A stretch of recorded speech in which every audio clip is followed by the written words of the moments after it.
As the movie begins, we find ourselves on two islands that have been at odds for a long time. The feud is about to be resolved as the ruler of Song Island is set to marry the princess of Xing Island. People have traveled far and wide to see this momentous occasion. However, there's a slight hitch in the plan. The king of Song Island is sound asleep in his bed. This is not out of the ordinary, as he's known for his long slumbers, earning him the moniker Sleeping King. Yet, the people of the island still adore him, and they had chosen him as their king just a year ago. Meanwhile, the bride, Princess Ying, cautiously approaches her sleeping husband, hoping to rouse him from his slumber. As they converse, it becomes clear that the two of them had been together before their wedding was arranged. However, Princess Ying had ended things abruptly because the king was not of royal blood. Now they have reunited for the greater good of their islands, but the king harbors resentment towards his new bride. He wants to avenge the pain she caused him, and that's why he agreed to the marriage in the first place. Princess Ying seems to be okay with their situation, but we can sense the tension between them. The king wastes no time and sets his plan in motion that very night. At first, he seduces his wife and makes her happy. However, his mood takes a turn, and he unleashes a barrage of insults at her, criticizing her home island.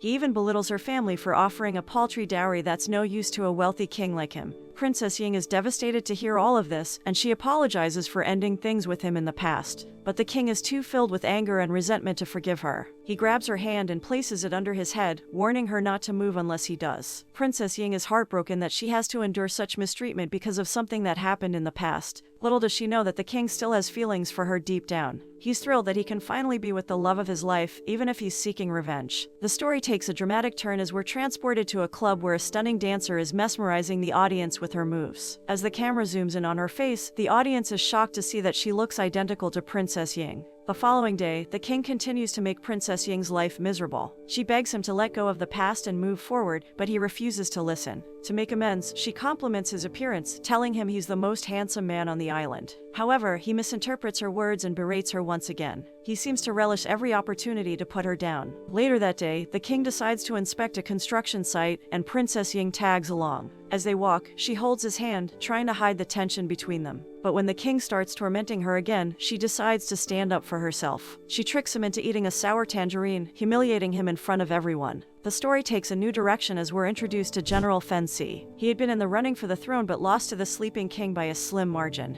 Though he wasn't happy with the outcome, he eventually came to terms with it. One afternoon, while he's at the club, his eyes land on the dancer and he recognizes her as Princess Ying. He rushes to meet her. As the story progresses, the general is on the hunt for Princess Ying, but she has already left the club by the time he arrives. Later on, back at the palace, Princess Ying visits the king's office with food and roses to apologize for their earlier altercation. But the king isn't impressed and demands that she feeds him. Feeling frustrated, Princess Ying puts the soup to his mouth but pulls it away just as he's about to eat. The king scolds her and orders her to sit with him as a servant, but Princess Ying refuses. She reminds him that they are husband and wife and should serve each other as equals. As night falls, the tension between them continues, and the king once again demands that she puts her hand beneath his head. Later on, as she falls asleep, he reflects on their past and the day they first met. As the story unfolds, we learn about the past romance between the king and Princess Ying. He was a humble construction worker, and she was a wealthy woman who treated everyone with kindness and respect. They fell in love, but their relationship was forbidden by her family. Heartbroken, the king waited for her outside her inn for a month, but she never returned. One day, he saw her making out with another man in a car, and he vowed never to forgive her. He suppressed his feelings for her after their reunion, but seeing her again in the palace made them resurface. The next day, the general and a foreigner arrive at the palace for a dinner with the king and queen. To the general's surprise, he notices that Princess Ying looks just like the dancer he's been obsessed with, and they share the same name. He composes himself and raises a toast for the new queen, but the king is protective and insists that only he can drink in her honor. The tension between the characters continues to build as Princess Ying excuses herself to go to the restroom,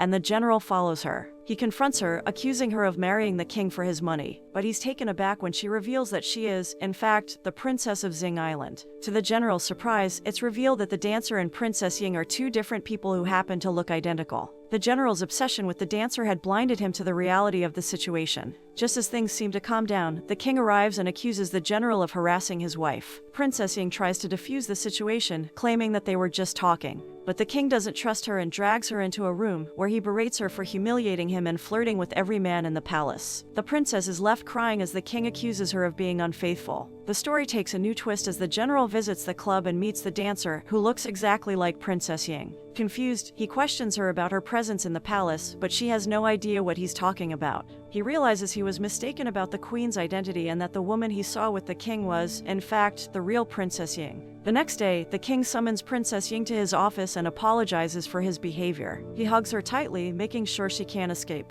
Meanwhile, Princess Ying's younger brother, Wu Tong, visits the palace to check on his sister. He sneaks into the queen's quarters to see how she's doing, but his intentions are unclear. The tension between the king and Princess Ying reaches a boiling point as a maid informs him of a man who sneaked into the queen's quarters. The king is furious and rushes to his wife with a gun, accusing her of being unfaithful. Despite her protests, he refuses to believe her. To make matters worse, the king finds a cigarette on the table, which he knows doesn't belong to Princess Ying. He crosses a line, calling her derogatory names and accusing her of sleeping with every man she meets. In a fit of anger, Princess Ying slaps him, but it only fuels his rage. He tries to undress her while she begs him to stop. Realizing where the situation is heading, Princess Ying stabs the king with her hairpin. But to her shock, he simply gets up and walks outside in despair, leaving her crying alone. The story takes a dark turn as Wu Tong overhears people talking about how the queen never smiles. Concerned for his sister's safety, he rushes to her quarters and finds her with blood on her clothes. Although it's the king's blood, Wu Tong decides that he can no longer allow Princess Ying to stay with him.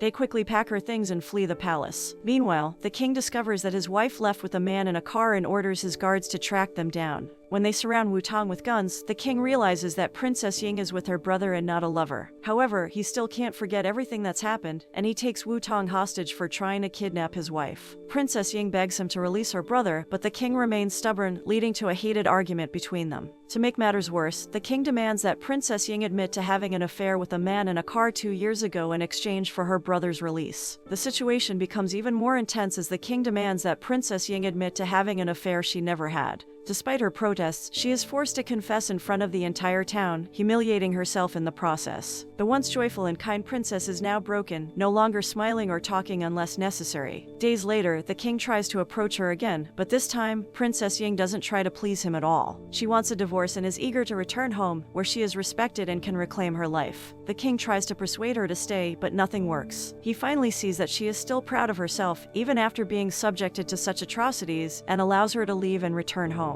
A few days later, the general invites the king to his wedding with the other Ying, who looks just like the queen. At first, the king doesn't believe him, but when the other Princess Ying enters the room, he is stunned. He realizes that he has made a terrible mistake by accusing his wife of adultery when it was all a misunderstanding. The general offers to apologize to the queen, but the king knows that it's too late to make amends. He tries to force her to return, but she stands her ground. Desperate, he meets with Wu Tong again, but instead of finding a solution, he receives a slap in the face from the angry brother who accuses him of hurting his sister. The king realizes that he has lost everything because of his own actions and must now face the consequences. The king finally realizes his mistakes and acknowledges his love for Princess Ying. He asks for her forgiveness and promises to treat her better if she returns to the palace. Wu Tong sees that the king's feelings are genuine and agrees to help him win back his sister's love. The scene then shows Princess Ying receives a message from the king, stating that he has taken Wu Tong hostage and will only release him if she comes back to the palace. She has no choice but to go back, but she brings a gun with her, prepared to do anything to save her brother. In the end, the king was determined to win her back, so he brought her back to the kingdom and began to shower her with love and affection. Every day, he would apologize for his past mistakes and do everything in his power to make her happy. He cooked her delicious meals, picked her beautiful flowers, and whispered sweet nothings in her ear. Despite his best efforts, the princess was still upset with him, and she would often lash out, accusing him of being mean and insulting her. In a kingdom blanketed with snow, the king made a grand gesture to show his love and remorse. In front of the entire town, he knelt down and humbly apologized for falsely accusing his wife, the beautiful Princess Ying. The people were moved by his bravery and sincerity, and they sympathized with the queen who had been wrongly accused. One day, Princess Ying pretended to be suffering from a terrible stomachache. The king was worried and immediately summoned the best doctor in the kingdom. But when the fertility doctor arrived, he handed her a special medicine that would help her conceive a child. Princess Ying approached the trusted maid who had served her family for many years. She was curious as to why she had not yet become pregnant, despite sharing a bed with her loving husband every night. The maid, who was wise and kind, explained that a woman could only conceive when she was showered with love and affection by her husband. But Princess Ying misunderstood the maid's advice and thought that showering her husband with gifts and material possessions was the key to getting pregnant. So, she took the king on a wild shopping spree, making him carry all of her bags as she bought everything she desired. Despite the king's confusion, he humbly complied with his wife's wishes, hoping that this would bring them closer and bring their dreams of starting a family to life. As the king and Princess Ying continued their shopping excursion, they stumbled upon Wu Tong. He tried to belittle the king, but this time, Princess Ying stood up for her husband. Her fierce loyalty and unwavering love moved Wu Tong to his knees, and he tearfully apologized for his past actions. This moment marked a turning point for the couple, and Princess Ying finally forgave her husband, realizing that true love and affection were more important than material possessions. The movie came to a close as the king and queen, surrounded by their loved ones, celebrated a joyous festival together, their love stronger than ever before. The kingdom was filled with happiness, and everyone lived happily ever after. The moral of the story is sometimes it's easier to forgive than to hold on to grudges and seek revenge. The king learned this when he mistreated his wife but realized that forgiving her was the only way to find happiness together.